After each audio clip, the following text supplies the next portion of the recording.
भारत के उड़ीसा राज्य का पुरी क्षेत्र, जिसे पुरुषोत्तम पुरी नाम से भी जाना जाता है, ये भगवान श्री जगन्नाथ जी की मुख्य लीला भूमि है।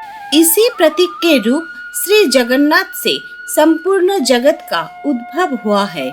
यहाँ के वैष्णव धर्म की मान्यता है कि राधा और श्री कृष्ण की युगल मूर्ति के प्रतीक स्वयं श्री जगन्नाथ जी हैं। साल भर पुरी जगन्नाथ मंदिर में भगवान जी के पूजा होते हैं, लेकिन आषाढ़ माह में 3 किलोमीटर की रथ यात्रा निकाली जाती है।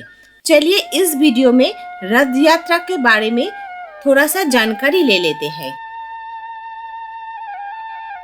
Welcome to my channel explore with roaming family. हर साल जगन्नाथ जी के रथ यात्रा बड़े धूमधाम से निकाली जाती है, जिसमें शामिल होने के लिए देश दुनिया के कोने कोने से लोग आते हैं।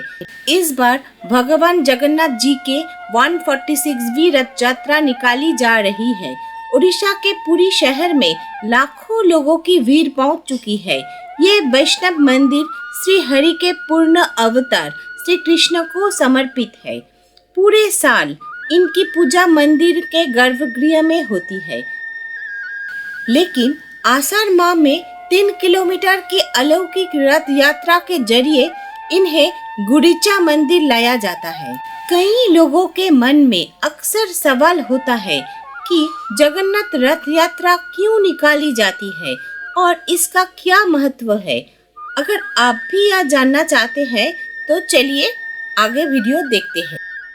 हिंदू धर्म की मान्यताओं के अनुसार आषाढ़ के शुक्ल पक्ष की द्वितीय तिथि को भगवान जगन्नाथ, भाई बलभद्र और बहन सुभद्रा अपनी मौसी के घर जाते हैं। रथ यात्रा पुरी के जगन्नाथ मंदिर से 3 दिव्य रथों पर निकाली जाती है।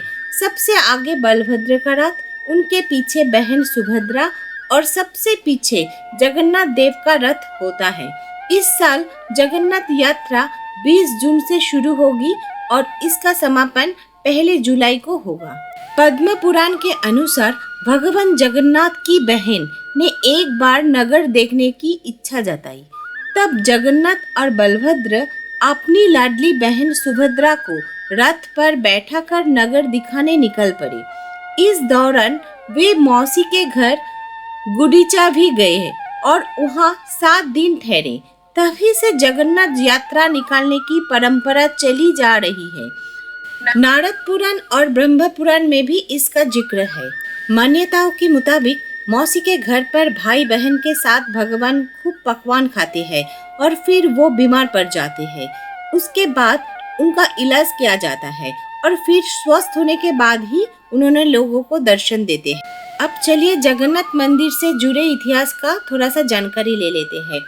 कहते हैं श्री कृष्ण की मौत के पश्चात जब उनके पार्थिव शरीर को द्वारिका लाया जाता है, तब बलराम अपने भाई की मृत्यु से अत्यधिक दुखी होते हैं। कृष्ण के शरीर को लेकर समुद्र में कूद जाते हैं।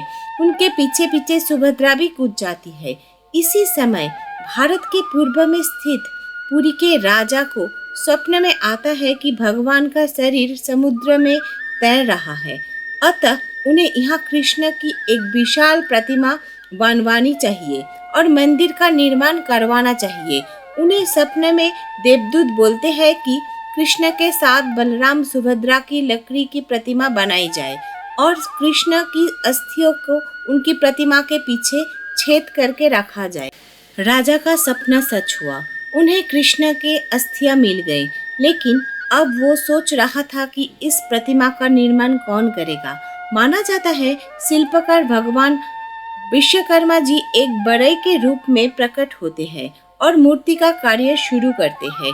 कार्य शुरू करने से पहले वे सभी से बोलते हैं कि उन्हें काम करते वक्त परेशान नहीं किया जाए, नहीं तो वो बीच में ही काम छोड़कर चले जाएंगे।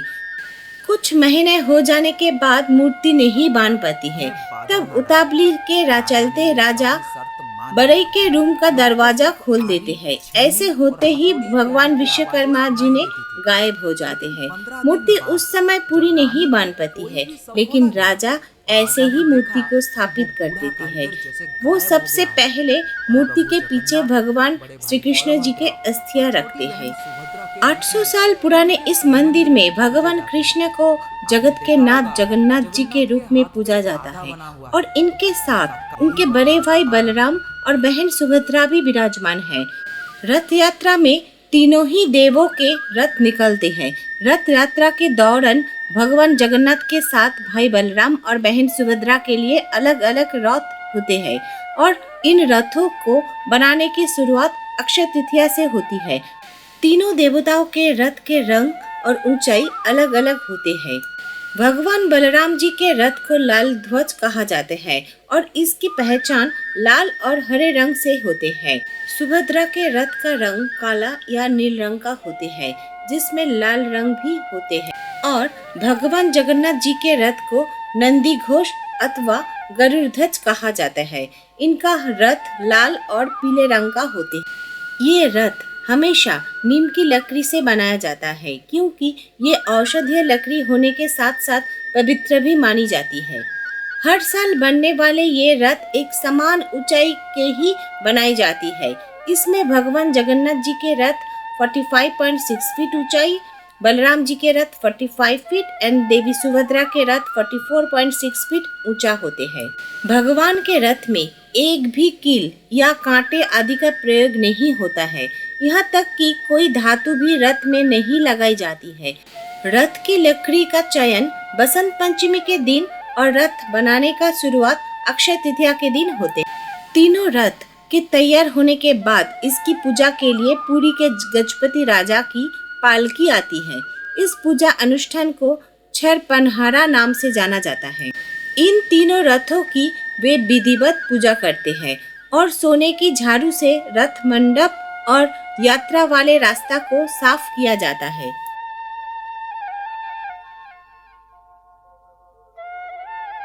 जो नई प्रतिमा रहती है वो भी पूरी बनी हुई नहीं रहती है। जगन्नाथपुरी का ये मंदिर एक लौता ऐसा मंदिर है जहाँ 3 भाई बहन की प्रतिमा एक साथ विराजमान है और उनकी पूजा अर्चना की जाती है। रथ यात्रा गुंडीचा मंदिर पहुंचती है। अगले दिन तीनों प्रतिमा को मंदिर में स्थापित किया जाता है।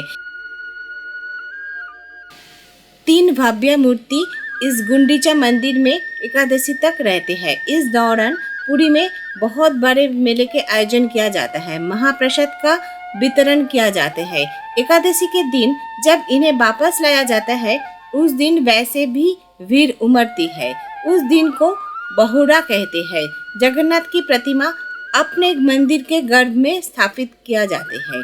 रथ के रक्षक जय दुर्गा एवं सारथी अर्जुन होते हैं। रथ को खींचने वाले रस्सी को स्वर्णचूड़ा कहते हैं।